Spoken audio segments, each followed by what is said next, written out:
Hello students, अगर हम लोग जो है अरिहंत के कुछ ऑब्जेक्टिव क्वेश्चंस को देख लें तो मल्टीपल चॉइस क्वेश्चन में ये पर्टिकुलर कंटेंट रिलेटेड है बार मैग्नेट एंड मैग्नेटिज्म से। तो पहला क्वेश्चन वो ये कह रहा है, इनिशियल बार मैग्नेट एमसीक्यू है is always suspended in north south direction, always has two poles, is made of iron and its alloy, all of the above. तो आपके पास में जो बार मैग्नेट है वो उसका जो मैग्नेटिक मूवमेंट होता है वो हमेशा जो अर्थ की मैग्नेटिक फील्ड के डायरेक्शन में अलाइन होता है। अर्थ की मैग्नेटिक फील्ड आपके पास में साउथ नॉर्थ डायरेक्शन में होती है, तो इसलिए इसका मतलब है उसका जो अलाइनमेंट होगा वो नॉर्थ साउथ के अलाइनमेंट में होगा। अलाइनमेंट में जो बार मैग्नेट का जो मैग्नेटिक मूवमेंट होता है वो हमेशा अर्थ की मैग्नेटिक फील्ड के डायरेक्शन में अलाइन होगा।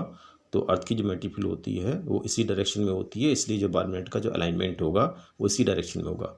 उसके पास में दो पोल भी होते हैं, ये भी बात सच है। Is made of iron and its alloy, ये भी बात सच है। तो आपके पास में अगर सब बात सच है तो पहले का जो आपके पास में करेक्ट आंसर हो गया वो हो गया ऑल ऑफ द अबव। ठीक है। अच्छा, वो कह रहा है कि आपके पास में the relation between the magnetic length and the geometric length, आपके पास में मैग्नेटिक लेंथ वो एल ई बोल रहा है, ज्योमेट्रिक लेंथ एल जी बोल रहा है, इज़ बेस्ट रिप्रेजेंटेड बाय। तो यहाँ पर हम आपको बता दें कि आपके पास में लेट्स से एक बार मैग्नेट है, इस बार मैग्नेट की जो टोटल लेंथ होती है यहाँ से लेकर के यहाँ तक वो आपके पास में एल जी या ज्योमेट्रिक लेंथ होती है। और बार मैग्नेट का जो पोल होता है वो एंड से थोड़ा शिफ्ट होकर के अंदर होता है अंदर, तो इनके बीच में जो डिस्टेंस होता है इसे हम लोग बोलते हैं इफेक्टिव लेंथ। तो आपके पास में ये जो इफेक्टिव लेंथ है इसे कभी कभी आप 2L भी ले लेते हो, लेकिन गिवन जो है प्रेजेंटेशन के अकॉर्डिंग जो आपके पास में ज्योमेट्रिकल लेंथ है वो आपके पास में इफेक्टिव लेंथ से ज़्यादा होती है।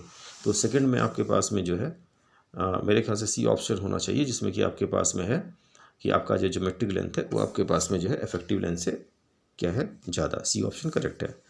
अच्छा, वो आपसे कह रहा है कि टू मैग्नेट सी, आपके पास में जो MCQ है उसमें आपसे वो कह रहा है two magnets have the same length and the same pole strength. ठीक हो गया। And one of the magnet has a small hole at its centre. तो उसमें जो है कह रहा है ऑप्शन ए है both have equal magnetic moment, one with pole has small magnetic moment, one with hole has small magnetic moment, one with hole has large magnetic moment, one with hole loses magnetism through the hole. वो इस particular जो है options को आपको दे रहा है। तो हम लोग जो है डिस्कस करें तो आपके पास में यहाँ पर हो गया आपका ये पर्टिकुलर बार मैग्नेट, और उसने जो है होल डक किया। तो हमने मान लिया कि होल आपने जो डक किया बीच में। अच्छा, अगर आप जो है एक पर्टिकुलर बार मैग्नेट लोगे, उसका जो नॉर्थ पोल होता है +M, या हम लोग बोलते हैं पॉजिटिव मैग्नेटिक चार्ज, M यहाँ पर आप पोल स्ट्रेंथ भी ले सकते हो, पॉजिटिव पोल स्ट्रेंथ के साथ में नॉर्थ पोल और south pole negative pole strength के साथ में। बीच में अगर आप होल ड्रॉ कर देते हो इमीडिएटली ये आपके पास में एक अलग बार मैग्नेट हो जाएगा, एक अलग बार मैग्नेट हो जाएगा। यहाँ पर आपके पास में क्या है नॉर्थ, तो ये हो जाएगा साउथ -M, और साउथ के आगे आपके पास में हो जाएगा नॉर्थ +M, फिर यहाँ पे साउथ जो आपका पहले से मौजूद है वो। अगर आप यहाँ से लेकर के यहाँ तक मान लो इस पर्टिकुलर कंडीशन में जो हम लोग ज्योमेट्रिकल लेंथ ले रहे हैं और इफेक्टिव लेंथ ले रहे हैं वो क्या ले रहे हैं सेम। ठीक है। तो मान लो आपके पास में दो जो है मैग्नेट हो गए, आपके पास में यहाँ पर M-M हो गया, यहाँ पर आपके पास M-M हो गया। इसका मैग्नेटिक अगर इसके बीच की लेंथ लेट से हम लोग ले रहे हैं L, और इसके बीच की लेंथ हम लोग ले रहे हैं लेट से यहाँ पर हमने लिया L1 से, इसकी बीच की लेंथ ले रहे हैं हम लोग L1, इसकी भी बीच की लेंथ ले रहे हैं L1। इस बार मैग्नेट का जो मैग्नेटिक मूवमेंट हो गया वो हो जाएगा M × L1, इसका भी हो जाएगा आपके पास में M pole strength multiply by the distance between the pole strength multiply by the distance between the pole. तो इसका भी M × L1 और इसका भी M × L1।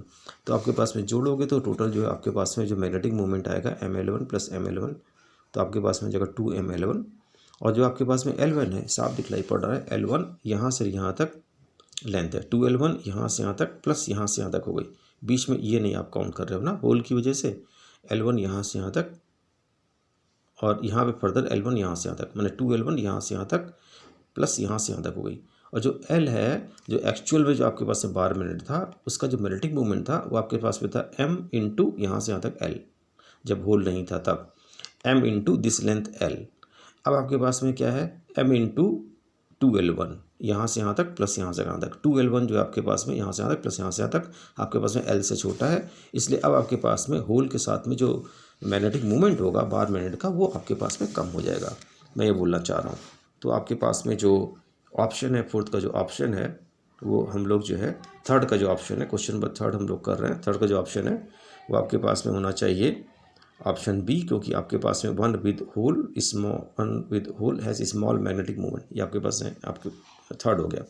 फोर्थ की हम लोग बात करें तो फोर्थ में आपके पास magnetic line of force due to a bar magnet do not intersect because, इसके बाद में आपके पास में ढेर सारे रीजन दिए। वो कह रहा है कि एक जो है एक पॉइंट ऑलवेज है से single net magnetic movement, single net magnetic field, ये बिल्कुल ठीक है। और फिर आपको बोल रहा है the lines have similar charges has the lines have similar charges and so repel each other. ये कोई सेंस नहीं बनता। आपके पास में जो मैग्नेटिक लाइन्स होती हैं always diverge from a single point, ये भी करेक्ट नहीं है। आपको पता है कि हमेशा एक सिंगल पॉइंट से जो है जरूरी नहीं कि डाइवर्ज हो, कन्वर्ज भी हो सकती हैं। और नन ऑफ द अबव का कोई सेंस नहीं बनता। तो आपके पास में बेसिकली ये होना चाहिए, फोर्थ का जो आंसर है वो एक करेक्ट होना चाहिए, क्योंकि एक पर्टिकुलर जो है रीजन में जहाँ पे एक मैग्नेटिक फील्ड प्रेजेंट है वहाँ पर अगर एक पॉइंट सेलेक्ट करेंगे तो वहाँ पे एक जो है नेट मैग्नेटिक फील्ड ही मिलेगी।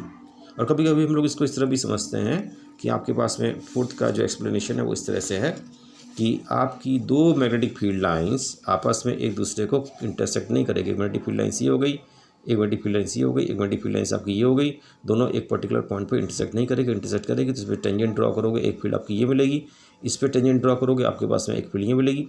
इस पर्टिकुलर पॉइंट पर दो अलग अलग डायरेक्शन में दो फील्ड मिलेगी, जो कि पॉसिबल नहीं है, क्योंकि एक पर्टिकुलर सिंगल पॉइंट पर आपके पास में एक ही क्या होती है, नेट मैग्नेटिक फील्ड होती है। और उस पर्टिकुलर नेट मैग्नेटिक फील्ड के डायरेक्शन में अगर आप यहाँ पर कोई कंपास नीडल रखोगे तो वो पर्टिकुलर कंपास नीडल उसी नेट मैग्नेटिक फील्ड के डायरेक्शन में क्या करेगा, अलाइन करेगा और इक्विलिब्रियम में आएगा।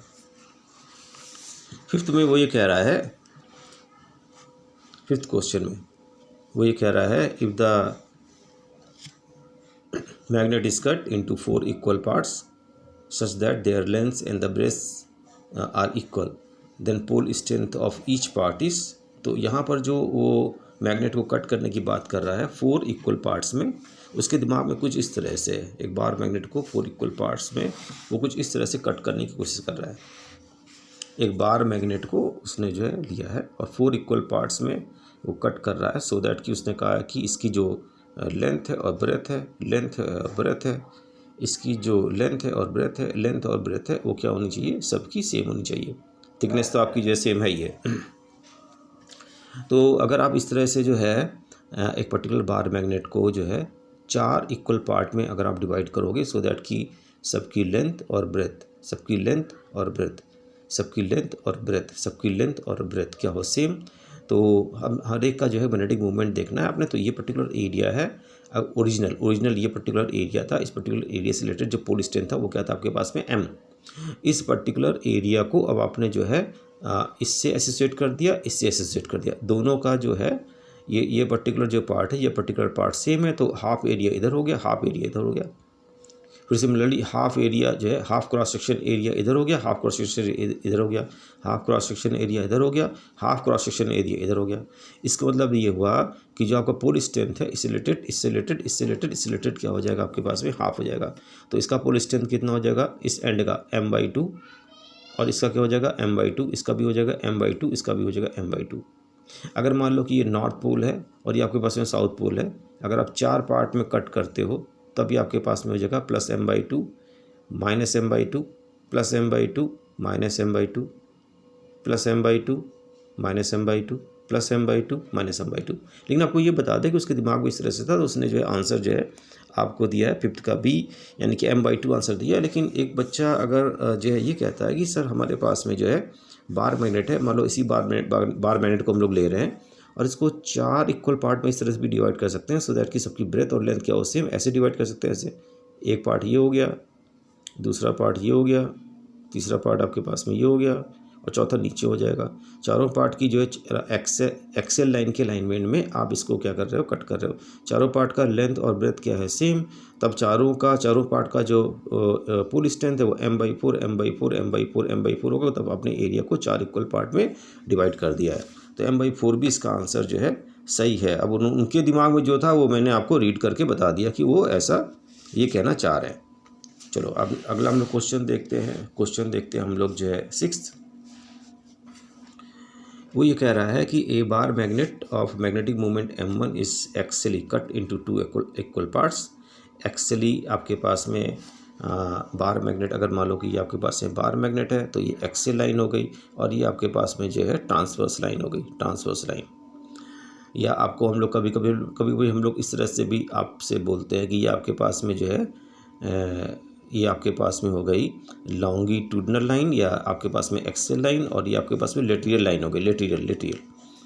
तो उसने क्या किया है, ए बार मैग्नेट को उसने मैग्नेटिक मोमेंट जिसका m1 है उसको एक्चुअली कट किया है दो इक्वल पार्ट में, और इन दोनों पार्ट को जो है arrange perpendicular to each other, उन दोनों को परपेंडिकुलर रख दिया है। द रिजल्टेंट मैग्नेटिक मूवमेंट इस वो कह रहा है m2 बन गया है। Then the value of m1 by m2 इस बताना है। क्या है, आसान क्वेश्चन है, डिफिकल्ट नहीं है। और वो क्वेश्चन का जो सोल्यूशन हमें देना चाहिए आपको, उस तरह से देना चाहिए कि आपके पास में एक बार मैग्नेट है, उसे देखो इस तरह से दो इक्वल पार्ट में काट दिया। अगर ओरिजिनल का आपके पास से मैग्नेटिक मूवमेंट m1 है तो अब इसका जो है मैग्नेटिक मूवमेंट हो जाएगा m1/2, इसका हो जाएगा m1/2। उसके बाद में आपने इनको क्या कर दिया, परपेंडिकुलर इस तरह से अरेंज कर दिया। m1/2 मैग्नेटिक मूवमेंट के साथ में आपके पास में दो बार मैग्नेट हैं और 90 डिग्री पे इंक्लाइन है, इसलिए इनका जो रिजल्टेंट होगा, इनका और इसका मैग्नेटिक मूवमेंट का रिजल्टेंट होगा वो एंगल बाइसेक्टर के अलाइनमेंट में होगा, एंगल बाइसेक्टर अलाइनमेंट में, और उसका जो मैग्नीट्यूड हो जाएगा m1/2 इंटू √2, मैंने m1 डिवाइडेड बाई √2। इस सिस्टम का हो जाएगा m1/√2। और जो ओरिजिनल था आपके पास में वो अवेलेबल था, ओरिजिनल कट करने से पहले ओरिजिनल अवेलेबल था m1। तो आपके पास में m1 और बाद में जो आपके पास में रिजल्टेंट है m2 इक्वल टू m1/√2, दोनों को डिवाइड कर दो तो आपके पास में ये √2 ऊपर चला जाएगा, m1 कैंसिल हो जाएंगे, √2 आपके पास में आंसर आ गया। तो 6 का आंसर आपके पास में क्या है, 6 का आंसर आपके पास में √2, 6 का आंसर आपके पास में डी, ये आंसर डी आपके पास में करेक्ट है। वो कह रहा है कि electron is revolving around a nucleus in circular orbit of radius 1 angstrom with a speed of this q1, magnetic movement produce due to rotation of the electron. जो आपके पास में इलेक्ट्रॉन है वो सर्कुलर पाथ में जो है न्यूक्लियस के सर्कुलर पाथ में रिवॉल्व कर रहा है, न्यूक्लियस के चारों तरफ सर्कुलर पाथ में रिवॉल्व कर रहा है। और अगर इस तरह का केस दिया है तो magnetic movement produce due to rotation of the electron, अगर आपने ये निकालना है तो आपके पास एक फॉर्मूला होता है 7th के लिए, कैलकुलेट करें हम लोग तो 7th के लिए जो फॉर्मूला होता है वो आपके पास में होता है EV/2। ई आपके पास में इलेक्ट्रॉनिक चार्ज होगा, V आपके पास में स्पीड हो गई, R is the radius of circular path होगा, डिवाइड बाई 2, तो वैल्यू रखोगे E की इतनी आएगी, V की वैल्यू ये आपके पास में आ गई, R की वैल्यू आपके पास में ये गिवन है MCQ में, 7th MCQ में, डिवाइड बाई 2। तो सिंप्लीफाई करोगे 1.6 into 4, 6.4/2, 3.2 into 10⁻⁻25 ampere into metre. इसका यूनिट बहुत ज़रूरी है, याद रखिएगा। ये 7th का आपके पास में आंसर हो गया। तो आपके पास में जो 7th MCQ है उसका जो आपके पास में आंसर होना चाहिए वो सी आंसर करेक्ट होना चाहिए। m = EV/2 ये आपको जो है पता होना चाहिए। एक आपके पास में टॉपिक है वो ये है कि आपके पास में हाइड्रोजन लाइक सिंपल एटम का मैग्नेटिक मूवमेंट निकालना, उससे रिलेटेड ये डायरेक्ट फॉर्मूला है। चलो बात करते हैं आगे कि magnetic movement of electron in the first orbit is in which case, in hydrogen like atom ना, in hydrogen like atom magnetic movement of an electron in first orbit is, ये हम लोग निकालते हैं। ढेर सारे ऑप्शंस आपको दिए हैं, ये ऑप्शन दिया है, ये ऑप्शन दिया है, ये ऑप्शन दिया है, नन ऑफ द दिस ये ऑप्शन दिया है। तो 8 की अगर हम लोग बात करें 8 क्वेश्चन की, तो 8 क्वेश्चन में मैंने अभी आपसे कहा था कि आपके पास में जो है m = होता है EV/2। तो ऐसा करो, नीचे भी m से मल्टीप्लाई कर दो, ऊपर से m से मल्टीप्लाई कर दो, तो ऊपर आपके पास में क्या आ गया, ऊपर MVR आ गया, E/2m अलग आप ले लो, E/2m अलग हो गया। MVR जो है बोर्ड्स के सेकेंड पॉस्टुलेट से होता है NH/2π, तो NH/2π आपने यहाँ पे रख दिया, अब मल्टीप्लाई कर दिया तो NEH/4πm हो गया। अगर आपके पास में जो है वो कह रहा है कि m की वैल्यू फर्स्ट ऑर्बिट से निकालो तो n = 1 रखना चाहिए आपको, तो 1 यहाँ पे रखोगे तो m = EH/4πm हो गया। इसे कभी कभी हम लोग बोर्स मैग्नेट्रॉन भी बोलते हैं, याद रखिएगा, बोर्स मैग्नेट्रॉन भी हम लोग इसको बोलते हैं। 9th हम लोग MCQ स्टार्ट करें तो 9th MCQ में वो ये कह रहा है, अरिहंत के MCQ सॉल्व कर रहे हैं। तो आपका जो है कोई अगर आपको पर्सनल अगर आपका कोई MCQ से रिलेटेड क्वेश्चन हो तो ये जो आपके पास में व्हाट्सअप नंबर है उसे मैं आपको दे सकता हूँ, शेयर कर सकता हूँ, उस पर आप जो है क्वेश्चन भेज सकते हो, आंसर आपको फटाफट मिल जाएगा। अच्छा, वो आपसे कह रहा है which of the following, 9th में, which of the following expression represents the relation between the orbital magnetic movement and orbital angular momentum. Angular momentum के लिए क्लास 11 की इन्फॉर्मेशन जरूरी है। अच्छा, ऑर्बिटल मैग्नेटिक मूवमेंट का फॉर्मूला आपको पता है, हमने अभी आपको बताया था EV/2, और उसमें और आपने जो है क्या करना है, एंगुलर मोमेंटम में ऑर्बिटल मैग्नेटिक एंगल उसमें और ऑर्बिटल मैग्नेटिक मूवमेंट और ऑर्बिटल एंगुलर मोमेंटम में रिलेशन आपने बताना है। यहाँ पे साइन भी दिया है, और जो मैग्नेटिक मूवमेंट का सिंबल है उसने जो है म्यू से प्रेजेंट किया है, और हम अधिकतर जो है मैग्नेटिक मूवमेंट का सिंबल जो है एम से प्रेजेंट कर रहे हैं, उसमें कोई खास बात नहीं है। चलो बात करते हैं क्वेश्चन 9 के सोल्यूशन की। ये आपके पास में रिलेटेड डायग्राम हो गया 9 से रिलेटेड। तो आपके पास में क्या है, ये न्यूक्लियस हो गया, इसके चारों तरफ क्या हो रहा है, इलेक्ट्रॉन रिवॉल्व कर रहा है, ऐसे इलेक्ट्रॉन रिवॉल्व कर रहा है। तो इलेक्ट्रॉन रिवॉल्व कर रहा है तो ये इलेक्ट्रॉनिक करंट हो गई भैया, ठीक है। और ये आपके पास इलेक्ट्रॉनिक करंट का उल्टा ये हो गई कन्वेंशनल करंट। ये अगर कन्वेंशनल करंट देखोगे तो ये करंट क्लोज लूप बना रहा है, साउथ पोल हो गया ये, तो साउथ पोल हो गया, तो इसका मतलब मैग्नेटिक मूवमेंट का जो डायरेक्शन होगा परपेंडिकुलर टू प्लेन इनवर्ड हो गया, साउथ से नॉर्थ होता है। इस समय प्लेन के अंदर मैग्नेटिक मूवमेंट का डायरेक्शन हो गया, ठीक है।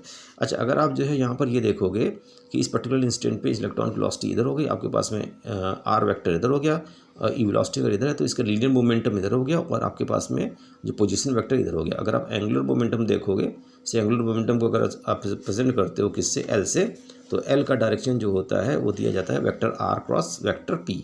तो आर वेक्टर आपके पास में जो है इधर है, पी वेक्टर इधर है, आर क्रॉस पी। अगर आप जो है अपनी राइट हैंड फिंगर को कर्ल करोगे, कर्ल, तो थंब आपका जो ऊपर की तरफ आएगा, ऊपर की तरफ। क्या कहने का मतलब है, मैग्नेटिक मूवमेंट नीचे है तो आपके पास एंगुलर मोमेंटम ऊपर है, आर क्रॉस पी से एंगुलर मोमेंटम ऊपर, और ये साउथ पोल आपके पास में बन गया। कन्वेंशनल करंट आपके पास में जो क्लॉकवाइज है, साउथ पोल बन गया, मैग्नेटिक मूवमेंट अंदर, और आपके पास में एंगुलर मोमेंटम बाहर, दोनों का डायरेक्शन अपोजिट है। नंबर 1। नंबर 2, वो कह रहा है कि इसका मतलब निगेटिव साइन आना चाहिए, तो ठीक है, आंसर निगेटिव साइन आना चाहिए। अच्छा, आगे बात करें, आगे वो कह रहा है कि m = आपके पास में क्या है, EV/2, तो नीचे भी m से मल्टीप्लाई कर दी, ऊपर से मल्टीप्लाई कर दी। मैग्नेटिक मूवमेंट को अगर हम लोग म्यू ना लेकर के m ले, तो m = आपके पास में आ गया E/2m, और MBR आ गया। E/2m बाहर ले गए, MBR बराबर होता है moment of linear momentum, angular momentum. तो अगर आप मैग्नीट्यूड वाइज देखोगे तो हम कह सकते हैं कि m = E/2m इंटू MBR को ऐसे प्रेजेंट करोगे तो m = E/2m इंटू L, या mu = E/2m into L, capital L। लेकिन सिंस दोनों का डायरेक्शन अपोजिट है, इसलिए हम लोग कह सकते हैं वेक्टर फॉर्म में वेक्टर m = माइनस लगाएंगे, क्योंकि इसका डायरेक्शन अपोजिट है, -E/2m इंटू L वेक्टर। और आप यहाँ पे ये भी कह सकते हो कि mu = -E/2m into L vector. तो आप देख लो कि कौन सा जो है आपके पास में ऑप्शन करेक्ट है, वो पर्टिकुलर ऑप्शन आप सेलेक्ट कर लो। तो आपका जो ऑप्शन है वो ऑप्शन जो है 9th का C करेक्ट लग रहा है, C करेक्ट है। चलिए ठीक है, अगर हम लोग जो है 10th की बात करें, an electron of 10th MCQ, an electron of charge E moves in a circular orbit radius r around a nucleus has a frequency nu.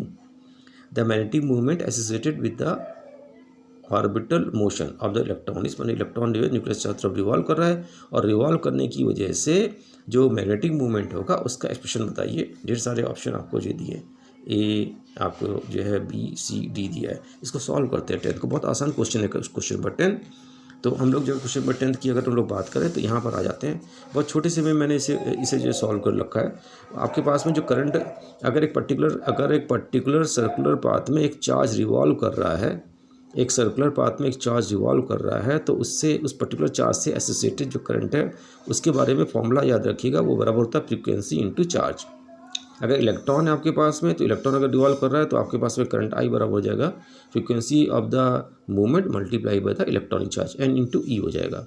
ये हो जाएगा आपके पास में, या अगर उसने दिया है N को, उसने क्या दिया है, न्यू दिया, तो ठीक है न्यू दे दो उसको, तो N बराबर न्यू यहाँ पर रख देना, न्यू इंटू E हो गया। अच्छा, जो उसके पास में मैग्नेटिक मूवमेंट है, मैग्नेटिक मूवमेंट का जो फॉर्मूला होता है वो आपके पास में होता है